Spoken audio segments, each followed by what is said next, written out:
ஒவ்வொரு முஸ்லிமும் தனது உயிர் விஷயத்தில், தனது உடைமை விஷயத்தில், தமது பொருள் விஷயத்தில், தமது குடும்ப விஷயத்தில் அவர் ஜாக்கிரதையாக இருக்க வேண்டும்.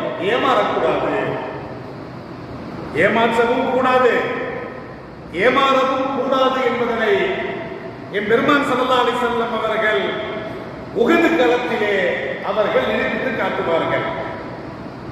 அப்ப இஸ்லாமியர்கள் ஒவ்வொரு தடவையும் அரசியல்வாதிகளால், ஆட்சியாளர்களால் ஏமாற்றப்பட்டுக் கொண்டே இருக்கிறார்கள். ஒருத்தர் ஏமாளி ஆகவே கூடாது, கோமாளியாகவும் ஆகக்கூடாது. நாம பிறரை கோமாளியாக, ஏமாளியாக ஏமாற்றக்கூடாது. நம்மள ஒருத்தர் ஏமாற்றக்கூடாது, நாம ஏமாளி ஆகக்கூடாது. இஸ்லாத்துல இது கிடையவே கிடையாது. ஸல்லல்லாஹு அலைஹி வஸல்லம் அவர்கள் சொல்றாங்க.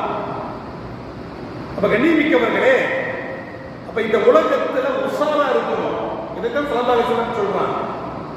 உஷாரா இருக்கணும், ஜாக்கிரதையா இருக்கணும். அபாயம் என்று வருகின்ற பொழுது உஷாரா இருக்கணும்.